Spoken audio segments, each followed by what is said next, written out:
ওর রিসেপশনের লুকটা তো তোমরা সবাই দেখেইছো। তো আজকে ওর বিয়ের দিনের লুকটা তোমাদের সঙ্গে শেয়ার করব, আর চেষ্টা করব একদম মানে যতটা ডিটেলসে উইথ প্রোডাক্ট নলেজ তোমাদের সঙ্গে ভিডিওটা শেয়ার করা যায়।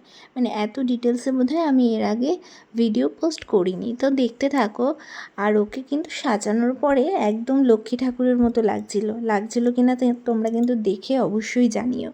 ইভেন আমি ওকে সাজানোর পরে সেই কমপ্লিমেন্টটাই পেয়েছি যে একদম লক্ষ্মী ঠাকুরের মতো লাগছিল দেখতে। তো যাই হোক, এখানে স্কিন প্রিপেয়ার করে নিয়েছি। আর তারপরে আচ্ছা, তার আগে আমি বলে নিই যে স্কিন প্রিপারেশনের সময় ওর ফেসে আমি কী ইউজ করেছি। সেটা হচ্ছে স্কিনটাকে সুন্দর করে ক্লিন করে নিয়েছি, তারপরে পিক্সি গ্লো টনিক যেটা রয়েছে সেটা ইউজ করেছিলাম। দেন একটা স্প্রে ময়শ্চারাইজার ইউজ করেছি সপারেলের, এবং তারপরে এমব্রোলিসিসের একটা ক্রিম ইউজ করেছি, ময়শ্চারাইজার যেটা বলা হয় সেটা ইউজ করেছি। তারপরে আমি এখানে ইউজ করেছিলাম রিকোডার একটা প্রাইমার, এবং তারপরে ইউজ করেছি ম্যাকের স্ট্রোব ক্রিম যেটা রয়েছে ফর এক্সট্রা গ্লো। ও তার আগে বলে নিই, এটা কিন্তু আমার উইন্টার ব্রাইড ছিল, তোমরা সবাই জানো। এবার অনেকেই ভাবছো যে এই সামারে কেন আমি উইন্টার ব্রাইডগুলো পোস্ট করছি। আর তার একমাত্র কারণ হচ্ছে ভিডিও এডিটিং একদমই করা হয়নি, সময়ই পাইনি। অ্যাকচুয়ালি তোমরা দেখতে পাচ্ছ আমার হাতে মেহেন্দি রয়েছে। অ্যাকচুয়ালি এটা আমার বিয়ের মানে আমার বিয়ে ছিল ডিসেম্বরের 10 তারিখে, আর এটা আমার 15 তারিখের ব্রাইড।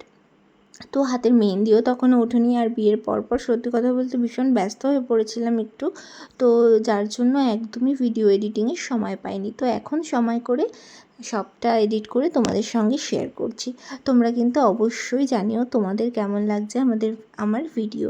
আর দেখো, স্টেপ বাই স্টেপ যতটা পসিবল ততটা কিন্তু আমি তোমাদের সঙ্গে শেয়ার করার চেষ্টা করেছি এবং দেখানোর তোমাদেরকে চেষ্টা করেছি।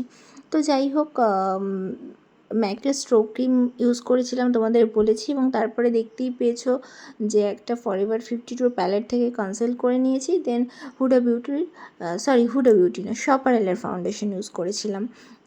তো যাই হোক, দেখতে থাকো ওর লুকটা কেমন লাগে, আর অবশ্যই কিন্তু জানাবে যে ওর লুকটা কেমন লাগছে তোমাদের। আর পেছনের এই কাকিমাকে অনেকবার বলেছিলাম একটু সাইড করে দাঁড়াতে, কাকিমা হয়তো ভুলে যাচ্ছিলো, বা কাকিমার হয়তো ক্যামেরার সামনে আসতে ভালো লাগছিল।